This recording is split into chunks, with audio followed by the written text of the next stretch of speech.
lecture we will study the nodal analysis. Up to here what did we study? We studied the Ohm's law, we studied the Ohm's law, the Kirchhoff's law. Fine, Kirchhoff's law में क्या पढ़ा हमने? KCL and KVL पढ़ा. Now the next tool we are going to study for solving a circuit is our nodal analysis. This nodal analysis is very powerful tool. Fine, this is the very powerful tool for solving a circuit. This one is my favorite. I almost use everywhere the nodal analysis. You will see me using to solve the circuits this method most of the times, because this one is most simpler to use. This is very less complex. Fine. So let me tell you some important points about the nodal analysis, then we will see the solving procedure, then we will see a good number of numericals so that you will get the crystal clarity about the nodal analysis. I am telling you, you just learn this, you can solve most of the problem without any doubts. Fine, without any haziness. This will clear all the doubts because this is the simplest to implement. Fine. So the first point, the nodal analysis is based on KCL. The nodal analysis is based on KCL. क्या है, कैसे है, ये आपको जब use करोगे तो आपको समझ में आ जाएगा कि नोडल एनालिसिस कैसे KCL पे बेस्ड है. We will see it later. It requires the minimum number of equations to determine the unknown quantity. मैंने कहा ये सबसे सिंपल है क्योंकि इसमें सबसे कम इक्वेशन सॉल्व करने पड़ेंगे आपको. Fine, to determine the unknown quantity. Then it is applicable to both planar and non-planar networks. What is planar and non-planar network? What do you understand by planar? Planar which can be drawn on a 2D plane, and non-planar which cannot be drawn on a 2D plane. We still draw it, but let me tell you, when you say that your network is non-planar, sometimes you have seen in your class 12th that sometimes they draw something like this. Fine, if there is a branch here, see here is a resistance, so they draw like this. Here is a resistance and they draw not just cutting this branch. Like if they cut this branch, you will see there will be a node here, but if it does not cut this branch, it passes over this branch like this. It passes over this branch, then this is said to be non-planar. What we are discussing, that the nodal analysis can be applied to the non-planar networks as well. The number of equations in a nodal analysis you will get is equal to number of nodes minus 1. Number of nodes minus 1 equations आपको solve करने होंगे. This is a 2-mark objective question, that there are what is the number of equations to be solved in a nodal analysis. I mean, how many number of equation do you get when you apply nodal analysis? How many number you get? You get number of nodes minus 1. One more thing here is KCL को अगर आप Ohm's law में mix करते हो तो आपको मिलता है द नोडल एनालिसिस. ऐसे कैसे, ये आपको थोड़ी देर में समझ में आ जाएगा जब मैं आपको क्वेश्चंस के थ्रू एक्सप्लेन करूंगी. ऐसे अगर मैं बता दूं तो आपको समझ में नहीं आएगा. Fine, now the point which is the base for this nodal analysis is written here. Current always flow from higher potential to lower potential. Do you know this? Yes, we have studied a lot of number of times in our class 12th that current always flows from higher potential to lower potential. Let me give you some examples. Tell me, if this is voltage V, this is some resistance here, say here is my ground, 0 volt. Okay, क्या कहा, current flow करता है हमेशा higher potential से lower potential की तरफ, तो किधर करंट फ्लो करेगा? ये देखो, ऊपर से नीचे की तरफ करंट फ्लो करेगा, क्योंकि V कुछ वोल्टेज तो है, ये तो 0 है। अब मे बी ये यहां पे मैंने कहा कि V पॉजिटिव है, ओके। नेक्स्ट देखो, अगर यही V मेरा निगेटिव होता,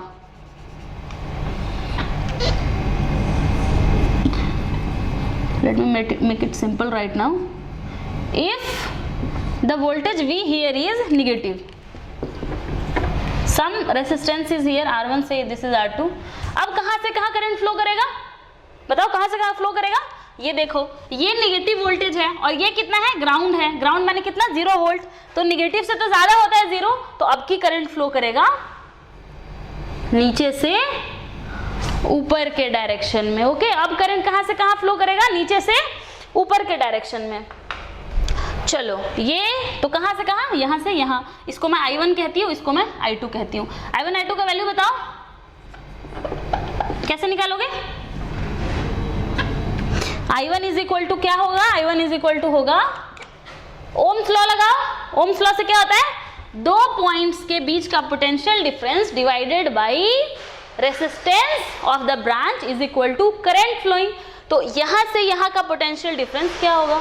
यहां का पोटेंशियल माइनस यहां का potential is the potential difference. So this will be equal to V minus 0 by R1। Similarly यहां पे बताओ I2 का वैल्यू क्या होगा? What will be the value of I2 here? क्या होगा? हायर पोटेंशियल से लोअर पोटेंशियल की तरफ करंट फ्लो कर रहा है और मैंने करंट का डायरेक्शन कहां से लिया है? नीचे से ऊपर लिया है। तो क्या होगा? यहां का पोटेंशियल माइनस ऊपर का पोटेंशियल। हमेशा याद रखो कि क्या होगा? करंट हमेशा ही हायर से लोअर पोटेंशियल की तरफ फ्लो करता है। तो आपको क्या याद रखना है? Let me tell you one two more examples. Say this is a resistance R1, R3, say this is R3, इसको कह दिया मैंने V1, इसको मैंने कह दिया V2, ठीक है। चलो, मैंने मान लिया कि करंट फ्लो कर रहा है ऊपर से नीचे की तरफ। देखो करंट कैसे फ्लो करता है? हमेशा हायर से लोअर पोटेंशियल की तरफ। लेकिन मैंने यहाँ पे V1 और V2 का वैल्यू नहीं दिया है। मुझे नहीं पता कि करंट किधर से किधर फ्लो करेगा, क्योंकि हमें हायर पोटेंशियल पॉइंट नहीं पता है। क्या करोगे? यहाँ पे I का वैल्यू कैसे निकालोगे? आप अपना कोई भी एक डायरेक्शन चूज कर लोगे, आपको किधर से किधर करंट फ्लो कराना है, उस डायरेक्शन में क्या करोगे?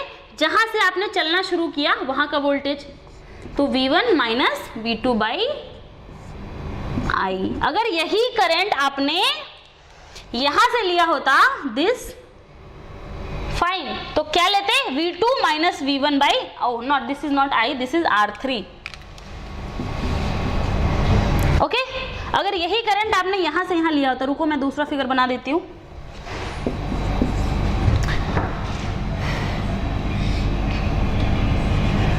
आप ये सारे पॉइंट्स नोट कर लेना, बहुत ही इंपॉर्टेंट पॉइंट्स हैं।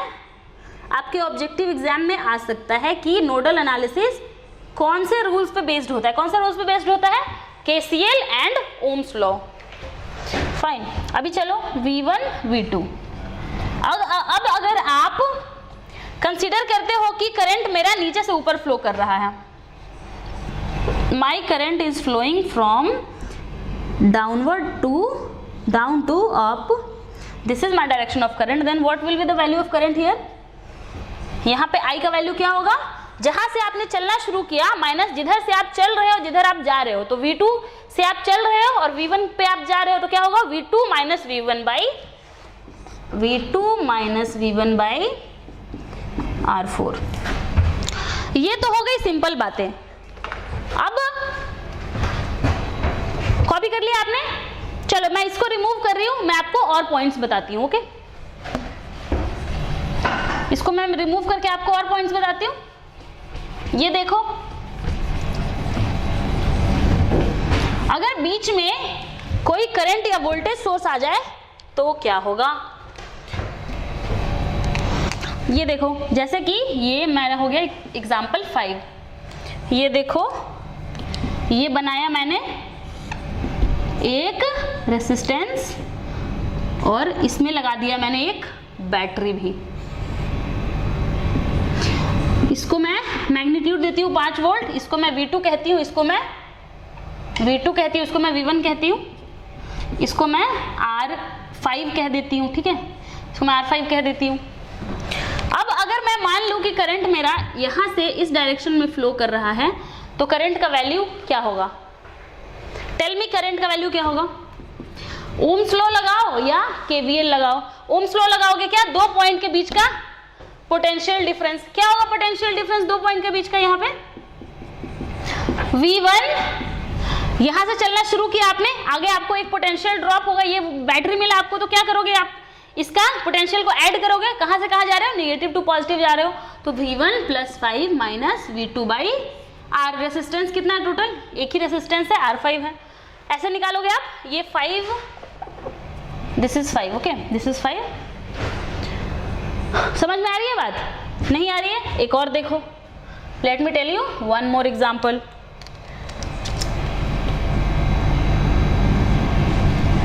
हमेशा कहाँ देखना है आपको कि आप करंट कहाँ से कहाँ लेके जा रहे हो, किधर से किधर लेके जा रहे हो, ठीक है, किधर से लेके जा रहे हो? V1 की तरफ से V2 की तरफ जा रहे हो, तो V1 से V2 में आपको जितना वोल्टेज मिलेगा, फाइन, आप V1 से चलना स्टार्ट किया आपने, आपको एक 5 वोल्ट का बैटरी मिला, तो आपको कहाँ से कहाँ मिला? वो नेगेटिव टू पॉजिटिव मिला, तो आपने क्या किया?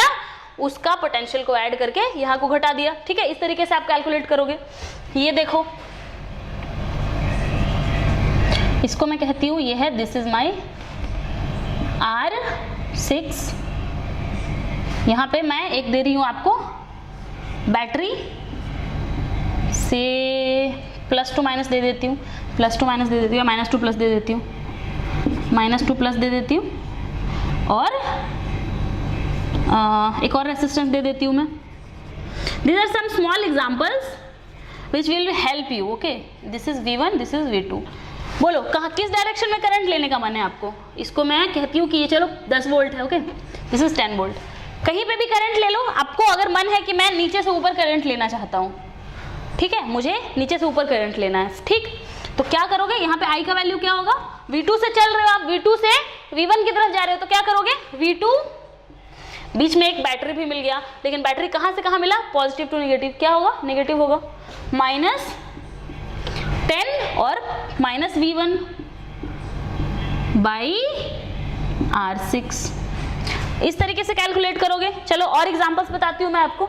अगर करंट सोर्स मिल गया, ओ R6 और यहाँ पे R7 भी है ना, ये R7 है, तो R6 + R7, जो भी रेसिस्टेंस बीच में मिलेगा सबसे डिवाइड कर दोगे। चलो और एग्जांपल्स बताती हूँ मैं आपको, और क्या केसेस हो सकते हैं। This is case number 7। मान लो कि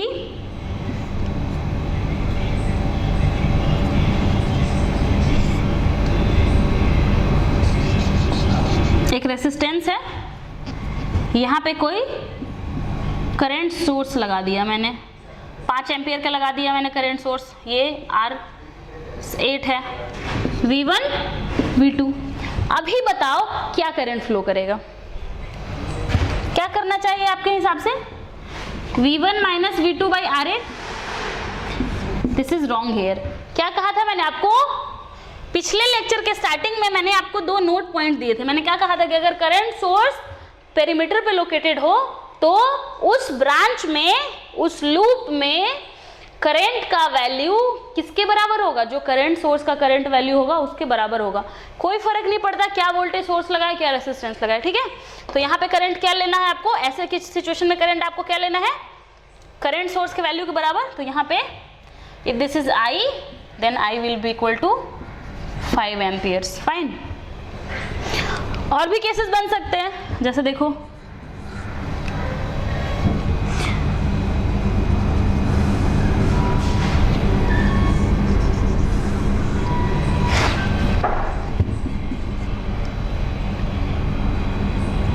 R8 तक ले लिया, R9 ले लेती हूँ मैं। और भी केसेस क्या बन सकते हैं, जैसे कि ऐसा ही कोई, मान लो कि इसके साथ 6 एम्पियर का करंट सोर्स लगा है, लेकिन आपको ये कह दिया है कि जो करंट फ्लो कर रहा है वो इस तरफ कर रहा है। अभी क्या लोगे करंट का value? Now what will be the value of I hear? क्या होगा? I hear will be minus of 6 ampere. कैसे? क्योंकि आपका करंट सोर्स किधर जा रहा है? लेफ्ट टू राइट जा रहा है, और आपका जो आपने आई लिया है वो आपका राइट टू लेफ्ट आ रहा है। तो क्या बन जाएगा ये? Minus of 6 ampere. So these are some small examples that you can use for solving problems in nodal analysis. Now let me tell you the procedure how to solve the problems of nodal analysis. I will tell you 3 more small steps which you will follow for solving your nodal analysis problem. I am removing this portion. I hope you have copied.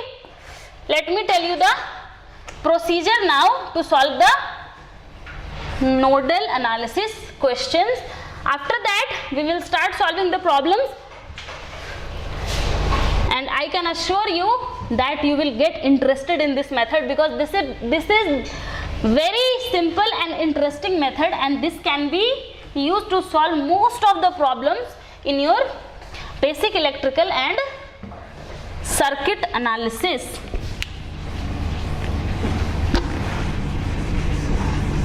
In your university, circuit analysis is a different subject. Sometimes in some universities they give it combined. Fine, like circuit plus BEE are same only. So let me give you the procedure to solve. Procedure. Okay, procedure. So step 1, सबसे पहले क्या करोगे? Identify the number of principal nodes. What is principal node? I told you in the very first lecture that a simple node is a node where 2 branches meet, and a principal node is a node where more than 2 branches meet. So we are talking here about principal nodes in the given circuit, and select a reference node. Select a reference node. Reference node के साथ आपको क्या करना है? इसका potential को आपको 0 volt ले लेना है. ठीक है, 0 वोल्ट माने कि क्या? ग्राउंड कर देना है आपको अपने रेफरेंस नोड को. Let us go to the second point. The second point, assign node voltages. Assign node voltages as V1, V2, up to कहां तक जाएगा? कितने नोड वोल्टेजेस लेने होंगे आपको? Up to Vn with respect to reference node. Reference node का potential कितना लोगे? 0 वोल्ट लोगे हमेशा with respect to reference node. Now the third point, write KCL equations. Write KCL equations on each node identified. On each node you identified except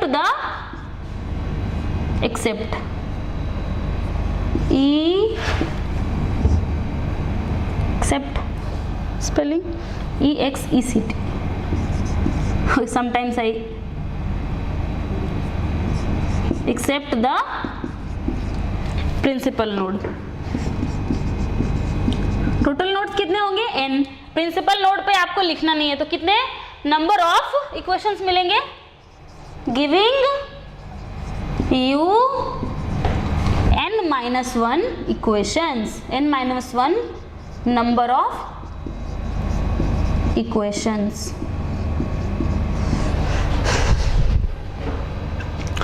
Fine. Finally, what you will do? You will do solve the equations to get the node voltages. Solve the equations to get the node voltages. Fine. We will solve the equation to get the node voltages. Now you copy the procedure. We will start doing the numericals now.